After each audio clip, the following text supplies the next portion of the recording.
Olá, sejam todos bem-vindos ao Band Entrevista. O programa de hoje vai falar sobre o Julho Verde, mês de conscientização ao câncer de cabeça e pescoço. Para falar sobre esse assunto, eu tenho aqui o médico oncologista clínico, o Dr. Fernando Medina. Além dele, eu também tenho o prazer da companhia do Gustavo Gimenez, que irá conduzir comigo o Band Entrevista de hoje. Gustavo, bem-vindo. Muito obrigado, ótimo dia a todos. Vamos lá. Doutor, prazer em tê-lo aqui, muito obrigado por ter aceitado o nosso convite. Esse tipo de câncer ele é o sexto que mais atinge a população no mundo, né? Eu queria que você explicasse para as pessoas de casa o câncer de cabeça e pescoço, como que ele é, como que ele age nas pessoas. Sim, Thiago, é um grande prazer estar aqui com você hoje e principalmente para discutir essa doença que acomete aproximadamente 6% de todos os casos de câncer. No mundo, são 900 mil casos novos de câncer de cabeça e pescoço. A cabeça e pescoço é uma região nobre do nosso organismo, porque é na cabeça e pescoço que nós temos todos os nossos sentidos. O paladar, a questão da visão, a questão do cheiro, né? Então está tudo localizado na cabeça e pescoço, o olfato, etc. Então é muito importante nós conhecermos um pouco do tumor de cabeça e pescoço, e é por isso que o Julho Verde chama a atenção para a prevenção e a importância do tratamento dessa doença na nossa comunidade de uma maneira geral. Doutor, que tipo de tumor é esse? Para a gente entender, ele tem uma causa? As ações nossas, cotidianas, do dia a dia, podem influir e levar aí a um tumor que surge discretamente e, enfim, depois já chega, em alguns casos, muito graves, né, doutor? Sim, nós temos fatores de risco que a pessoa tem e que pode desenvolver em maior incidência o câncer da cabeça e pescoço. Por exemplo, aquelas pessoas que fazem uso do tabaco, né, fumam, eles têm uma chance maior de desenvolver o câncer da cabeça e pescoço. Imaginando que no tabaco, o alcatrão tem mais de 2.000 substâncias nocivas e cancerígenas. Então, na região da boca, da laringe, da faringe, entra em contato direto com o alcatrão sempre. Quando você associa o tabaco mais o álcool, né, que é a bebida alcoólica, principalmente as destiladas, aumenta muito a chance de desenvolver o câncer da cabeça e pescoço nessa região, boca, laringe e faringe. Então, esses dois fatores são muito importantes. O outro é uma infecção viral do HPV, principalmente o HPV 16 e 18, que podem causar, então, um tipo de câncer na boca, principalmente, né, na orofaringe, que hoje, nos Estados Unidos, 60% dos casos de câncer de orofaringe se dá através da infecção por HPV.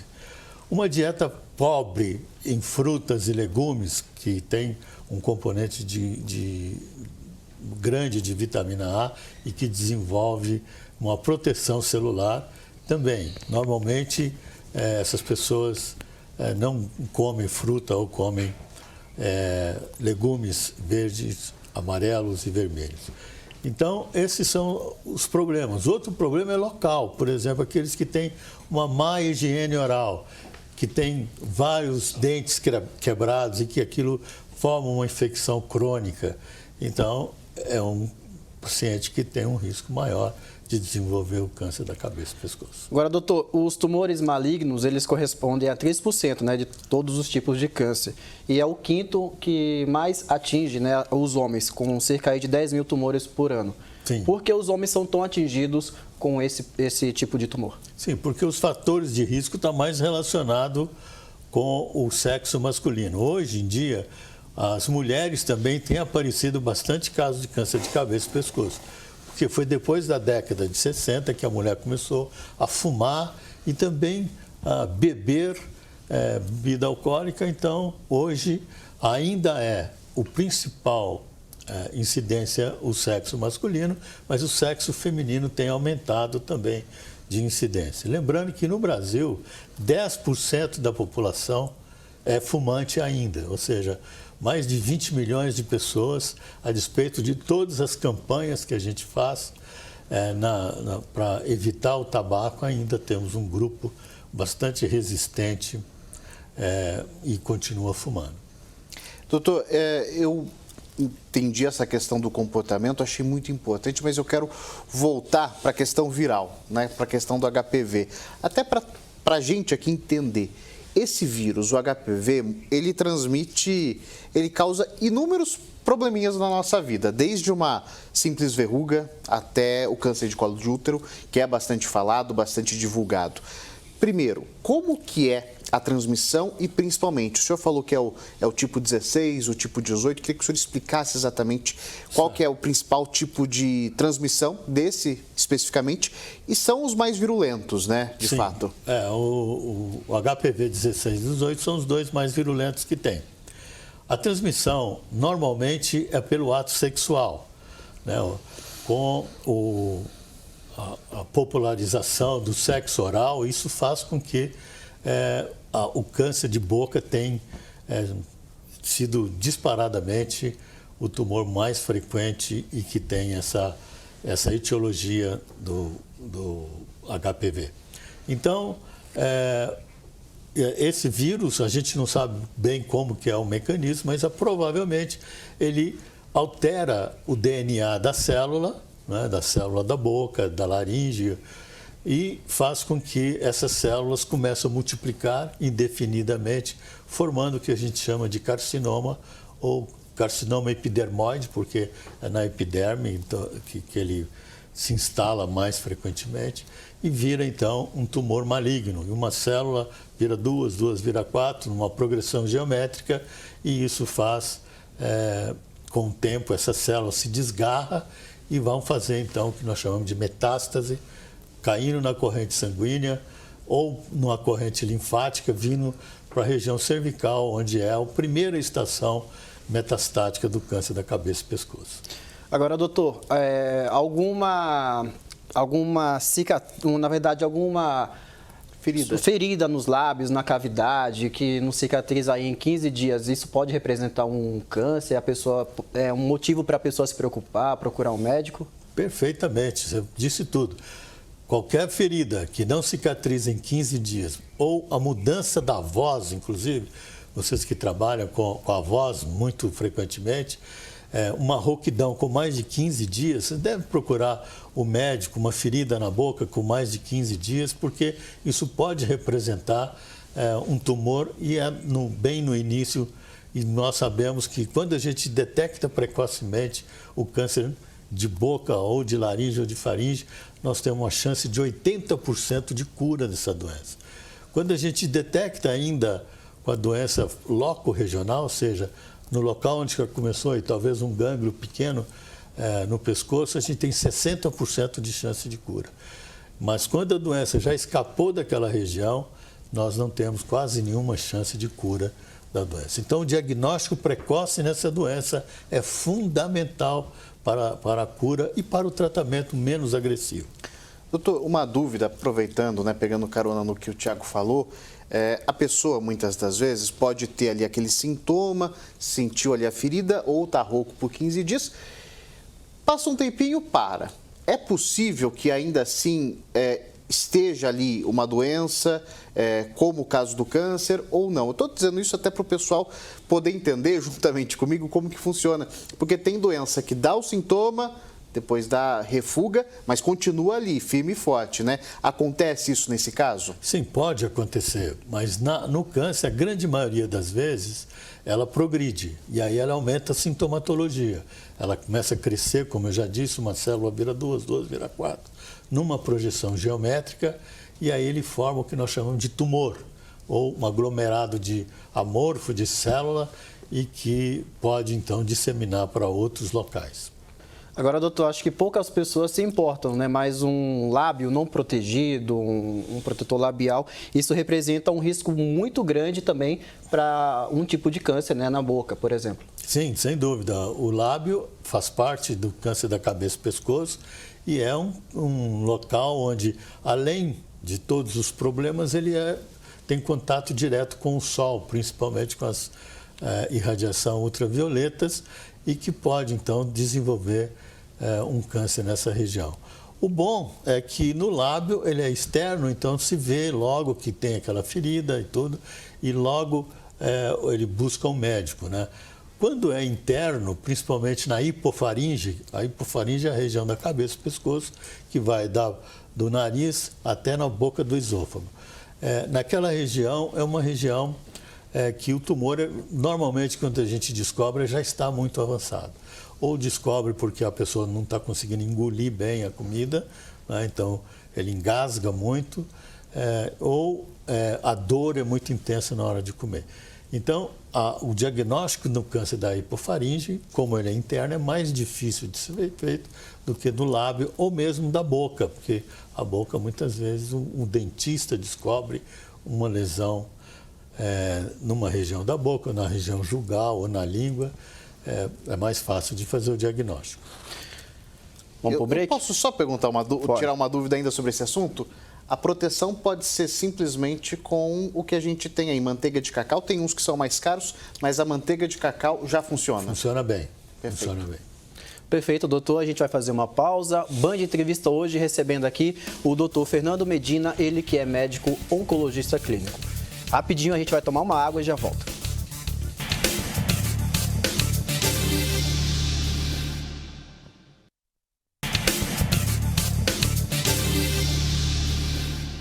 Já estamos de volta com o Band Entrevista, hoje falando sobre o Julho Verde, mês de conscientização ao câncer de cabeça e pescoço, recebendo aqui o profissional, o médico Fernando Medina, ele que é oncologista clínico, está tirando todas as dúvidas sobre esse assunto. Doutor, algumas pessoas também acabam então se perdendo, né? Costuma só usar, por exemplo, um protetor, às vezes um dia sim, um dia não, mas essa exposição ao sol também, ela pode trazer esses riscos, né? Aumentar ainda mais essa chance de câncer da cabeça ou pescoço. Então, o quanto que é importante fazer o uso do protetor solar no corpo, nos lábios, eu queria que o senhor falasse um pouquinho com as pessoas que nos assistem. É fundamental, né? Nós sabemos que o protetor solar, o câncer de pele é o câncer mais frequente que nós temos no organismo humano, né? E então, para se proteger desse tumor, a gente deve usar um protetor solar, principalmente aqueles profissionais que trabalham no dia a dia sob o sol, né? Um chapéu também ajuda? Um chapéu, uma roupa mais fechada, né? Como o pessoal do Correio. Hoje o Correio tem muita preocupação com isso, ele dá para o trabalhador do Correio de entrega o protetor solar e tudo mais. O lixeiro, né, o pessoal que trabalha com limpeza pública, também eles são expostos a esse sol.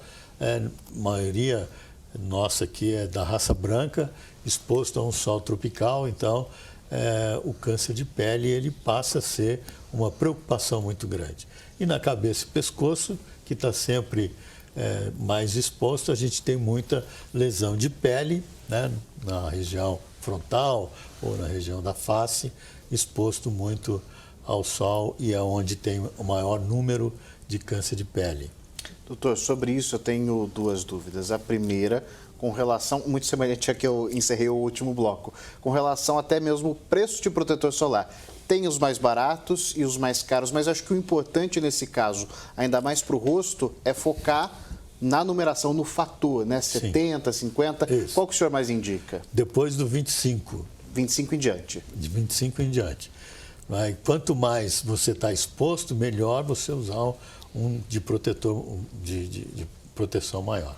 E essa iluminação aqui, no caso, iluminações de ambientes internos, tem estudos que mostram que também podem causar algum tipo de problema? Não causa. O grande problema é a ultravioleta, né, que nossa luz normal não tem. Então, não é uma preocupação. Não é uma preocupação. Agora, doutor Fernando, o excesso de gordura corporal, uma curiosidade, ele aumenta a chance de câncer de boca?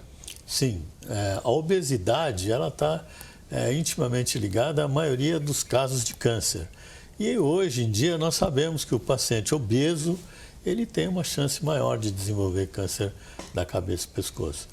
E atividade física também diminui muito a chance de desenvolver o câncer da cabeça e pescoço. E a gente pode colocar o seguinte, o câncer da cabeça e pescoço, ele é um câncer que acomete pessoas de um poder aquisitivo menor, assim como o câncer de colo de útero também, né? Nós falamos até que o câncer de cabeça e pescoço é daquele paciente mais pobrezinho, né? Que tem maior dificuldade de buscar um médico, de buscar um dentista. E normalmente são doença que chega no médico bastante avançada. Então, esse é o grande problema. Eu estou fazendo agora um levantamento lá no Centro do Câncer da Santa Casa de Piracicaba e também no Centro de Oncologia, de todos os casos de câncer de cabeça e pescoço de 2010 a 2020. São mais de 3.000 casos. Para a gente, então, estudar os fatores de risco, de onde vêm esses pacientes, de qual município vêm, para a gente poder, então, fazer uma orientação nos municípios de estadiamento da doença e incidência. Por exemplo, eu tenho 300 casos que vêm nesses últimos 10 anos de Indaiatuba, por exemplo. Qual que é o estadiamento desse ano? São doenças mais avançadas, menos avançadas? Então, nós podemos dizer para o secretário de saúde dessa cidade que ele deve investir nessa área de diagnóstico de câncer de boca. E assim por diante. Então, nós podemos fazer isso porque hoje o Centro de Oncologia tem mais de 45.000 pacientes cadastrados. Em Piracicaba, mais de 30.000, ou seja, são 70.000 pacientes que a gente pode, então, através de inteligência artificial, a gente poder fazer todas essas aferições e poder, então, orientar os homens aí que estão na comando do município através daquele câncer que é mais problemático para a nossa região. Mesmo porque, né, doutor, o cuidado está ali no centro de saúde, que é a porta de entrada, né? É a saúde da família que tem que acompanhar se a pessoa está com sintoma e, principalmente, eu acredito, pelo menos, acompanhar também os hábitos, não só com cigarro, não só com bebida, mas com essa alimentação que o senhor citou. O senhor falou para a gente aqui das frutas, né? Amarelo, vermelho. Eu queria que o senhor desse exemplos, até para ficar mais claro para o pessoal de casa o que vale a pena investir. Banana, por exemplo, eu imagino que seja a amarela, é uma fruta que é mais acessível para muita gente e é bem positivo para isso, né? Sem dúvida, principalmente aqueles que têm muito caroteno, né? Que é uma substância protetora da mucosa. Então, se a gente falar, nós vamos falar de cenoura, né? De cenourinha amarela, né? Cenourinha vermelha, tomate, né? Falar de manga, falar dessas frutas comuns, né? Não precisa de ser fruta sofisticada, mas que tem um teor de caroteno bom que assim protege as células contra essas alterações do DNA causadas ou por vírus ou por cigarro, né? Pelas substâncias tóxicas do alcatrão. Agora, doutor, no começo do programa o senhor falou também referente à bebida alcoólica, né? Além da bebida alcoólica, essas bebidas industrializadas, elas também aumentam a chance de um diagnóstico de câncer de cabeça e pescoço? Por exemplo, a gente vê muito suquinho, né? Esses suquinhos que vendem nas barraquinhas. Isso aumenta a chance de ter um câncer de cabeça e pescoço ou não? Só a bebida alcoólica mesmo? Bebida alcoólica e principalmente as destiladas, que é uísque, cachaça, né? Normalmente, o paciente com câncer de cabeça e pescoço é mais pobrinho, então ele bebe cachaça mesmo. E ele levanta na cama já com um cigarro e um copinho de cachaça. Então, isso é bastante comum quando você faz a anamnese do paciente e pergunta, olha, você fuma? Eu fumo 2 maços por dia durante 40 anos e tal. Aí fala como se fosse uma vantagem. Infelizmente, o que nós precisamos fazer, Tiago, é a educação comunitária. O povo precisa saber, entendeu, desses fatores de risco, porque assim o conhecimento vai levar à prevenção. Hoje nós sabemos e temos clara evidência de que a prevenção é muito melhor do que qualquer tratamento. A partir do momento que, como eu já disse, 80% a 90% dos pacientes estágio clínico 1 da cabeça e pescoço são curados no estágio 1, ou seja, doença localizada só na região. Quando esse tumor já caminha para o pescoço, por exemplo, aqui para o gânglio, isso cai para 60%, ou seja, a gente perde quase 30% dos pacientes. Mas quando sai daqui e vai para o pulmão, para o fígado ou para outro lugar, nós não temos nenhuma chance de cura. Então, é fundamental que nós passemos para a população, que a gente saia daqui hoje falando para a população que a prevenção é fundamental e que fumar não deve ser feito, que beber não deve ser feito, que a alimentação tem que ser importante, não é? E assim nós vamos conseguir controlar essa doença com mais facilidade. Doutor, muita gente pode estar ouvindo a nossa conversa e falar assim: eu até fumo, mas fumo uma vez por semana, quando eu bebo. E bebo também uma vez por semana. Até fazendo aquele contraponto, não, eu não fumo há 40 anos, mas há 20 anos eu fumo pelo menos uma vez por semana. Como que funciona? Esse risco é o mesmo, né? O risco é o mesmo. Você está tendo contato com o alcatrão, é fundamental para que se desenvolva não só câncer de laringe, pulmão, faringe, boca, também bexiga, mama, tudo está relacionado a esse veneno que deveria ser abolido de uma maneira... Porque a saúde pública precisa disso, precisa de abolir o fumo e fazer com que a bebida alcoólica, principalmente a destilada, seja também controlada. Agora, doutor, quando a gente fala tabagismo, inclui também esses cigarros eletrônicos? A gente está vendo que atualmente está uma onda, né, uma coisa muito frequente entre os jovens, o uso do cigarro eletrônico. Ele também se inclui nesse meio do diagnóstico mais rápido para um câncer de cabeça e pescoço? Sim, ou não? Os jovens também, com a licença, têm usado aquele cigarro que tem aquela impressão de ser natural, entre aspas, que eles fazem, às vezes cigarro de palha, que tem uma falsa impressão de que esse daqui não faz mal, né? Não, o cigarro de palha é pior ainda, porque o fumo está muito verde ainda, e isso causa muito mais problema. Já os cigarros eletrônicos também, tanto é que, graças a Deus, aqui no Brasil é proibido o cigarro eletrônico.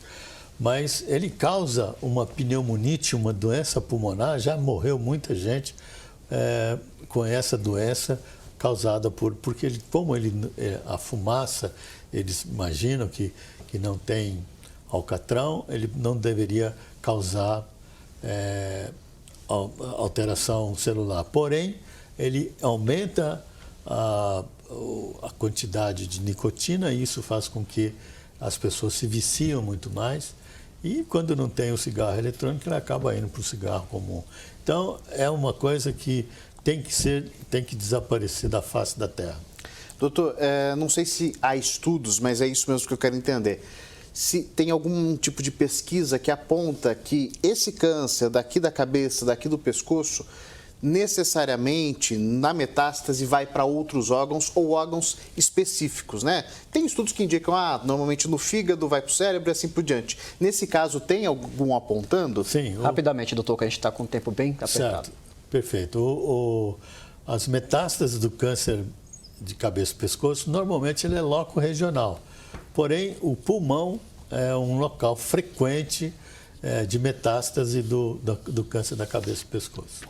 Muito obrigado. A gente recebeu então aqui no Band Entrevista de hoje o médico Fernando Medina falando sobre o Júlio Verde. Doutor, muito obrigado. Obrigado a você, Tiago. Obrigado.